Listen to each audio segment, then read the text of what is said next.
Hello friends, welcome to the channel. ഇതൊരു Vishu special video ആണ്. പക്ഷേ വിഷു സ്പെഷ്യൽ എന്ന് മാത്രമായിട്ട് പറയാൻ പറ്റില്ല. നമുക്ക് ട്രഡീഷണൽ വെയേഴ്സിൻ്റെ കൂടെയും അതല്ല നോർമൽ വെയേഴ്സിൻ്റെ കൂടെയും മോഡേൺ ഡ്രസ്സിൻ്റെ കൂടെ ഒക്കെ വെയർ ചെയ്യാൻ പറ്റുന്ന, കോമൺ ആയിട്ട് യൂസ് ചെയ്യാൻ പറ്റുന്ന ഒരു ടൈപ്പാണ് കേട്ടോ ഈ ഒരു ഐറ്റം എന്ന് പറയുന്നത്. അപ്പോൾ നമുക്ക് എങ്ങനെയാണ് ഐറ്റത്തിൻ്റെ മേക്കിംഗ് എന്ന് നോക്കാം. അപ്പോൾ അതിന് വേണ്ടിയിട്ട് ഞാൻ ആദ്യം മെറ്റൽ ഹെയർ ബാൻഡ് എടുത്തിട്ടുണ്ട്. ആദ്യമേ തന്നെ ഞാൻ ഇതുപോലെ ഗ്ലൂ അപ്ലൈ ചെയ്ത് കൊടുക്കുകയാണ് കേട്ടോ. ലെഫ്റ്റ് സൈഡിൽ നിന്ന് സ്റ്റാർട്ട് ചെയ്തിട്ടുണ്ട്. കുറച്ചധികം നീട്ടി ഞാൻ ഗ്ലൂ അപ്ലൈ ചെയ്ത് കൊടുത്തിട്ടുണ്ട്. അതിനുശേഷം ഞാൻ ആദ്യം ഹാഫ് ബീഡാണ് പ്ലേസ് ചെയ്ത് കൊടുക്കുന്നത്.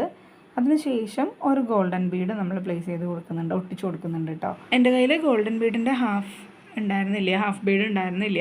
അപ്പോൾ അതുകൊണ്ട് ഞാൻ അതിൻ്റെ ഫുൾ ബീഡാണ് വെച്ചിരിക്കുന്നത്. വൈറ്റിൻ്റെ ഹാഫ് ബീഡ് ഉണ്ട്, അപ്പോൾ അതുകൊണ്ട് ഞാൻ അത് യൂസ് ചെയ്തിട്ടുണ്ട്. ഇനി നിങ്ങളുടെ കയ്യിൽ ഇങ്ങനെയല്ല, നിങ്ങൾക്ക് ഇങ്ങനെ ചെയ്യാൻ താല്പര്യമില്ല എന്നുണ്ടെങ്കിൽ നിങ്ങൾക്ക് വേറൊരു ഓപ്ഷൻ കൂടെ പറഞ്ഞുതരാം. നമ്മുടെ കോപ്പർ വയർ ഉണ്ടല്ലോ, ഒന്ന് കോപ്പർ വയറിൽ കോർത്തിട്ട് ഇതിന് ജസ്റ്റ് ഇങ്ങനെ ട്വിസ്റ്റ് ചെയ്ത് ചെയ്താലും മതി. അപ്പം ഞാൻ കുറച്ചും കൂടി ഈസി ആയിക്കോട്ടെ എന്ന് കരുതിയിട്ടാണ് ഈ ഒരു രീതിയിൽ കാണിക്കുന്നത് കേട്ടോ. അപ്പോൾ മറ്റേതാകുമ്പോൾ നമുക്ക് കോസ്റ്റും കൂടും, പിന്നെ അത് ചുറ്റിയെടുക്കാൻ വലിയ ബുദ്ധിമുട്ടൊന്നുമില്ല ഉണ്ടാവില്ല. പക്ഷെ ഒട്ടിക്കുന്നത് കുറച്ചും കൂടി എളുപ്പമാണല്ലോ എന്ന് വിചാരിച്ചിട്ടാണ് ഇങ്ങനെ കാണിക്കുന്നത്. അപ്പോൾ എങ്ങനെ വേണമെങ്കിലും നമുക്ക് ചെയ്തെടുക്കാം. അപ്പോൾ ആദ്യം ഞാൻ ഒരു വൈറ്റ് ഹാഫ് ബീഡ് വെച്ചിട്ടുണ്ട്. അതിനുശേഷം ഗോൾഡൻ, വീണ്ടും വൈറ്റ്, വീണ്ടും ഗോൾഡൻ, അങ്ങനെ 13 വൈറ്റ് പേളും അതുപോലെ 12 ഗോൾഡുമാണ് വെച്ചിരിക്കുന്നത്. അതായത് വൈറ്റ് പേള്, ഗോൾഡൻ, അങ്ങനെ ഓൾട്ടർനേറ്റ് ആയിട്ട് 12 എണ്ണം വെച്ചിട്ട് ലാസ്റ്റ് ഞാൻ വൈറ്റ് വെച്ച് ഫിനിഷ് ചെയ്തിട്ടുണ്ട്. അതിനുശേഷം നമ്മൾ ഇതുപോലുള്ള ടിയാര ഫ്ലവേഴ്സാണ് വെക്കുന്നത്. ഇങ്ങനത്തെ 10 എണ്ണമാണ് ഞാൻ വെച്ചിരിക്കുന്നത്. നിങ്ങൾക്ക് ഫ്ലവേഴ്സ് കിട്ടുന്നത് വലുതാണെന്നുണ്ടെങ്കിൽ എണ്ണത്തിൽ വ്യത്യാസം വരും കേട്ടോ.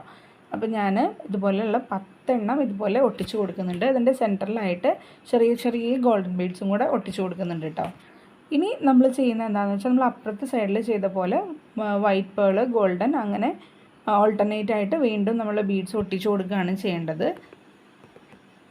ഇങ്ങനെ നമുക്ക് ഇത്രയാണ്. ഇവിടെയും നമുക്ക് 13 തന്നെ വരണം, അപ്പോഴാണ് ഒരു ഭംഗി ഉണ്ടാവുള്ളൂ. 12 പെയറും ഒരു വൈറ്റ് പേൾ എക്സ്ട്രായും കേട്ടോ. അങ്ങനെയാണ് ഞാൻ അതിൻ്റെ കണക്ക് സെറ്റ് ചെയ്ത് വെച്ചപ്പോൾ, അതായത് 10 ഫ്ലവർ മുകളിൽ വരാൻ വേണ്ടി ആ ഒരു രീതിയിലാണ് ചെയ്തത്. അപ്പോൾ ഇത്രയേ ഉള്ളൂ നമ്മുടെ പരിപാടി. അപ്പോൾ നമ്മുടെ ഹെയർ ബാൻഡിൻ്റെ മേക്കിംഗ് കഴിഞ്ഞിട്ടുണ്ട്. ഇത്ര സിമ്പിളായിട്ട് നമുക്ക് ഉണ്ടാക്കിയെടുക്കാം. നോക്കിയാൽ വൈറ്റും ഒരു ഗോൾഡൻ കളറും വരുമ്പോൾ നല്ല ട്രഡീഷണൽ ലുക്ക് ഉണ്ട്, അതുപോലെ തന്നെ നല്ല ക്ലാസി ലുക്കാണ്. അതുകൊണ്ട് തന്നെ നമുക്ക് മോഡേൺ വെയേഴ്സിൻ്റെ കൂടെയും ട്രഡീഷണൽ വെയേഴ്സിൻ്റെ കൂടെയും ഒരേപോലെ തന്നെ യൂസ് ചെയ്യാനായിട്ട് പറ്റുന്ന ഒരു ഐറ്റം തന്നെയാണ് കേട്ടോ ഇത്. അപ്പോൾ എല്ലാവർക്കും ഈസി ആയിട്ട് ചെയ്യാൻ പറ്റുമെന്ന് പ്രതീക്ഷിക്കുന്നു.